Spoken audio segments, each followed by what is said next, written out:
Euh, donc ce soir, ce qu'on va faire et ce que vous allez faire, c'est qu'on va réaliser de la pâte à choux. On fera une plaque de chouquette et puis une plaque de pièces type éclair religieuse. En gros, ce sont des choux qu'on va garnir avec de la crème pâtissière qu'on fera après la cuisson des choux. En gros, vous allez voir hein, qu'il y a pas mal de points à voir au niveau de la pâte à choux. Donc ça va nous prendre un petit peu de temps. Au niveau de la cuisson, on va pas non plus mettre trop en termes de température. On sera plutôt sur 160-165 degrés. La cuisson des choux sera un petit peu plus longue, mais ça permettra aussi d'avoir un petit peu plus de souplesse. De manière à ce que les pièces de pâte à choux soient pas trop cuites non plus. Donc là j'ai déjà préparé mes ingrédients. Ce que je vais vous montrer tout de suite, c'est juste un petit truc pour gagner en récipient. Donc, moi j'ai toujours mes petites boîtes, donc c'est assez pratique. Comme je mets des ingrédients secs dedans, je réutilise toujours les mêmes boîtes. Mais quand vous faites par exemple une pesée pour la pâte à choux, ce qui va se passer, c'est que vous allez mettre une bonne partie des ingrédients dans la sauteuse ou dans votre casserole. Donc admettons, vous devez commencer à peser. Ce que vous faites, vous commencez par les ingrédients secs. Alors plutôt que de peser directement dans la casserole, parce que si vous trompez sur le sel par exemple en fin de pesée et que tout est tombé d'un coup, ça va être un petit peu problématique. Bonne pratique, vous mettez un récipient dans lequel vous pesez votre sel. Hop. Vous mettez dans la sauteuse, dans ce récipient, vous pesez le sucre. Une fois que c'est pesé, pareil, dans la sauteuse. Le beurre, de la même manière. Voilà, vous le pesez. Vous mettez dans la sauteuse. Et ensuite, vous terminez les liquides. Là, j'ai déjà mis le lait et l'eau. Pareil, vous pesez dedans et vous reversez. Comme ça, en fait, plutôt que de sortir 5 récipients, finalement, vous en avez un. Et puis, ça vous permet de peser dedans à chaque fois.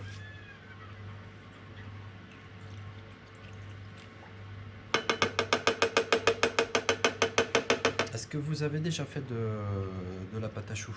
Oui. Ouais. Il y a très longtemps? Non. Non.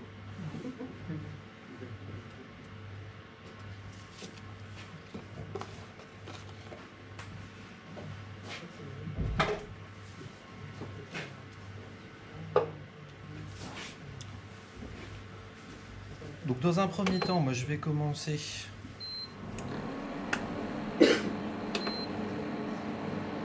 à faire chauffer l'ensemble. Donc l'idée dans un premier temps, c'est de ne pas porter trop en température pour pas que ça arrive trop vite à ébullition. L'idée c'est de déjà dissoudre le sel, le sucre et le beurre dans les liquides. Et après par contre, je porterai à totale ébullition. Je vais... Ouais. Tu as combien en température? Bon, là je pense que sur celle-ci je suis à 120 degrés, c'est peut-être un petit peu haut. Je vais la mettre à 80. Sur vos plaques je pense qu'à 6-7 pour faire fondre le beurre ce sera suffisant.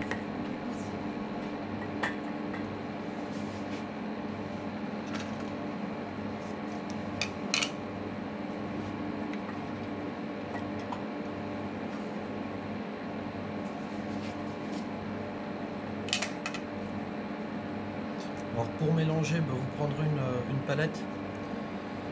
Certaines marises sont résistantes à la chaleur, mais je ne sais pas si celles que vous avez, elles sont résistantes à la chaleur, donc on va éviter de faire le test. Hein. Les palettes, elles, seront résistantes à la chaleur.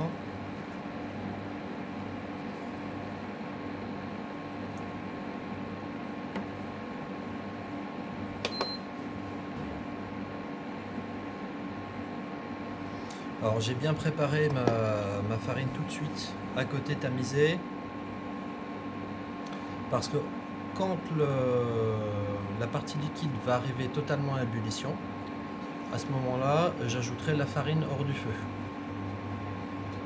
En gros ça va s'appeler une panade.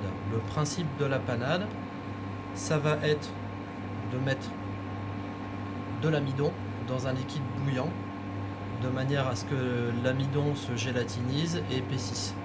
En gros, ça va former une espèce de pâte. Ce que je vois de temps en temps quand vous préparez la pâte à choux, c'est que en fait, vous avez déjà tout ça qui est prêt, vous portez à ébullition, finalement vous avez oublié la farine, vous posez la casserole en dehors du feu, vous avez le temps que vous allez chercher la farine, faire la peser. Ce qui se passe, c'est que le liquide il refroidit et du coup la panade elle va pas avoir la même texture.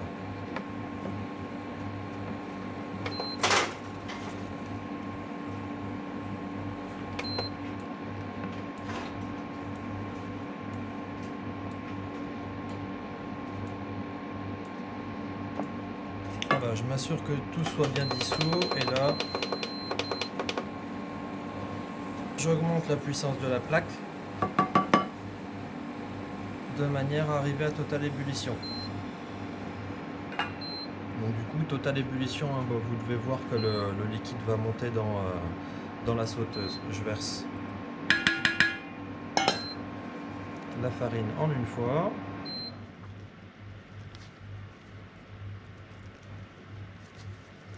Donc là, je crée ce qui va s'appeler un emploi d'amidon.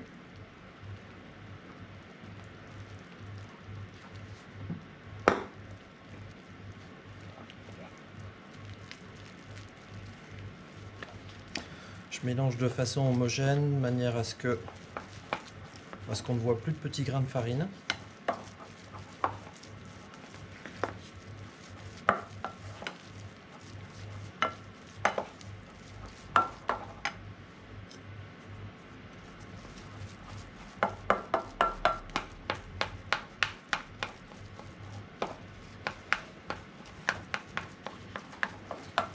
Et quand j'aurai plus de farine apparente, à ce moment-là, je vais remettre sur la plaque pour dessécher ma panade.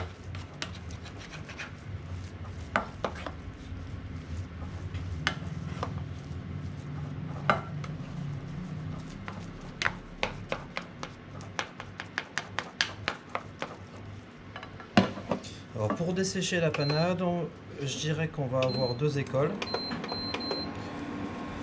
Ceux qui ne vont pas beaucoup dessécher la panade pour pas perdre trop d'eau, et ceux qui vont dessécher un petit peu plus justement cette panade pour pouvoir ajouter un petit peu plus d'œufs.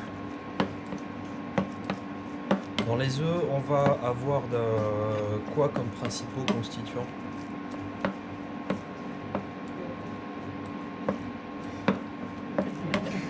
Comment? Voilà, dans le blanc d'œuf, on a pas mal d'eau. On a quoi d'autre encore?